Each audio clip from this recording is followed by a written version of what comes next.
It is January 4th, and I just finished my sixth book of 2024. It was Icebreaker by Hannah Grace. I was supposed to go to bed, and so I got in bed, but I was still playing the audiobook while I was like taking my pills and checking my CPAP machine and all of that stuff. And then I realized I only have like 20 minutes left at this point. I just need to finish it. So, yeah, I'm going to be very tired in 6 hours when I get up, and I still haven't done my writing for the day. I've been writing for about 30 minutes in bed at nighttime, getting a couple hundred words out. So, I still need to do that. So, I'm going to be very, very tired tomorrow. But it is Friday tomorrow, and it is worth it because I finished the book. So, obviously, I really, really, really, really loved it. If you're looking for an ice skating slash hockey romance, you should totally dig it. Um, it is like a college romance, but you don't really get to see any classes or anything. It kind of revolves around um, just people, if that makes sense. Um, so, yeah. She is like having casual hookups with this one guy, Ryan, but then Ryan starts having a crush on this other girl, and she notices that. So she's like, okay, well, we gotta stop our like friends with benefits thing, but they're still totally like really close friends. And so it's like a very healthy, um, like breakaway from that. There's no jealousy or anything. And then she winds up meeting Nathan or Nate at a party, and he is the captain of the hockey team. And they're enemies because they have like a rivalry with another team, and that team came in and like destroyed one of their rinks where, they do their stuff. So then the hockey team and the people that do the ice skating are having to use the same rink. And so that means less time to, like practice and stuff. And she's trying to prepare to go to the Olympics. So it is not the time for her to not be able to get all of her practicing in. Also, her skating partner is being a dick. He's always on her about her weight to the point where she's kind of developed an eating disorder without realizing it. I liked getting to see how that was addressed because I think a lot of times people, when they think of eating disorders, they think of like anorexia or bulimia. They don't think of all the other forms of it. So it could be like over exercising. It could be just treating certain foods as bad, like having guilt associated with eating certain foods is disordered eating. Like that's not healthy. And so that's kind of where she's at. She's constantly having to check her calorie app and worried about every little thing that she puts in her body. And she does have things labeled mentally in her head as good foods or bad foods. But the thing is that all food is just food. But yeah, so I really like that that was addressed in the book, and there is a healthy resolution to that, by the end of the book. There is a lot of drama going on, a lot of drama going on, and a lot of sex. If you want a steamy book that's just like constantly steam and that's like half of the plot, then yeah, you'll like this book. Um, there wasn't like a crap ton going on story wise, but I didn't care. I was there for the ride. But I did read it in one day, so I could see if I were to have. It took me like 5 hours and 40 minutes of listening, something like that, since I listened to it at 2.75 speed. Um, if I had read it at full speed, sorry, at normal speed, my slow speed, it would have took me, 15 plus hours. So I may not have enjoyed it as much because there wasn't a lot of plot going on. but I really liked the relationship arc. I thought was good. So, yeah, I don't really know what all to say about this story because, again, there's not a ton that's happening, but I was still down for it the whole time. There's also this side character that I really liked who's Henry, and Henry is going to be a main character in his own book, in the third book. What I didn't realize until I saw the cover is that Henry is black, and I'm like, did I miss a detail in the book?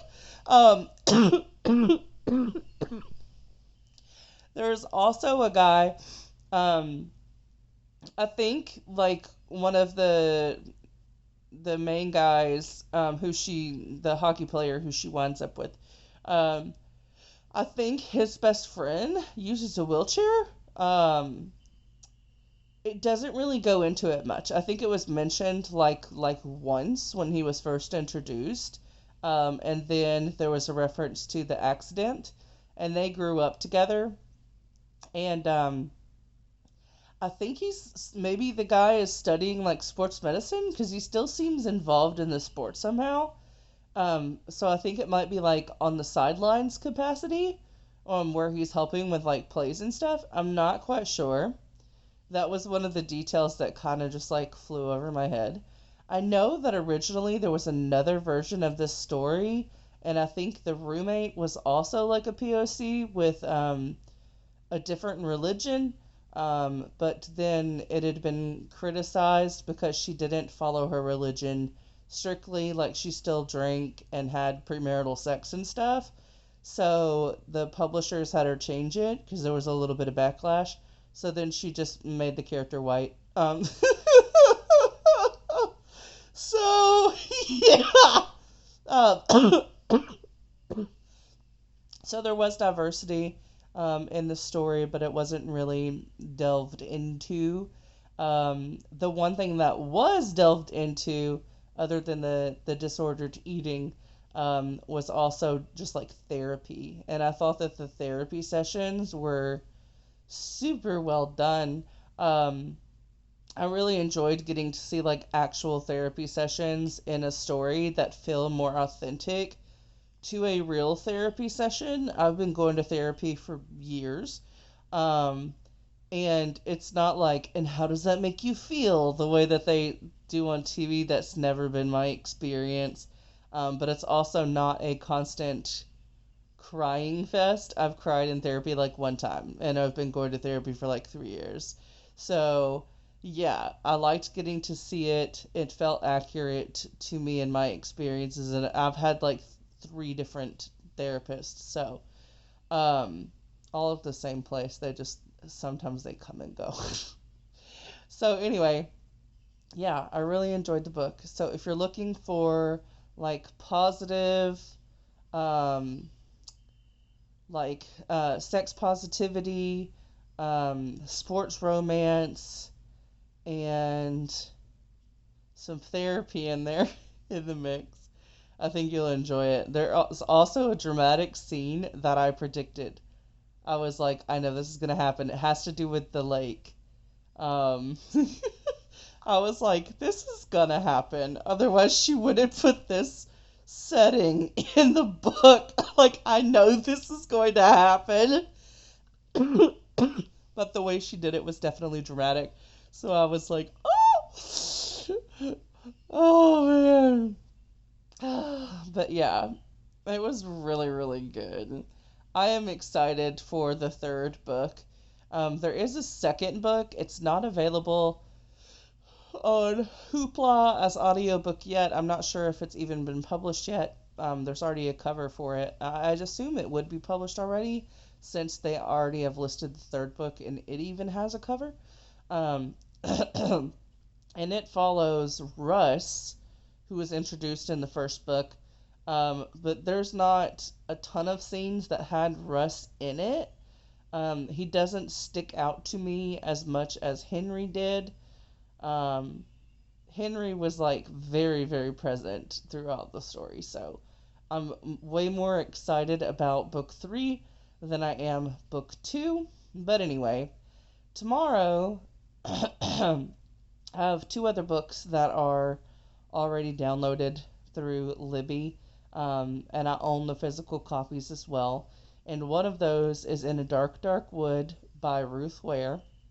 It's only 10 hours long, so if I'm listening to it on 3 speed, that's like 3.5 hours, something like that, of listening. And I have an hour and a half worth of just driving. So basically, what I've been doing is usually I would sit down with my dinner and I would watch like a show or a movie. And now I've kind of replaced my TV time with reading time, which is why I'm knocking out all of these books. And it's really helped because I've been able to like relax and do diamond dots and stuff. So I'm really enjoying it. But yeah, I plan on reading In a Dark, Dark Wood tomorrow. Um, if I am not doing too much and the kids are settled down, I might actually finish it while I'm at work. And then I have a book called The Treatment by Susanna Young.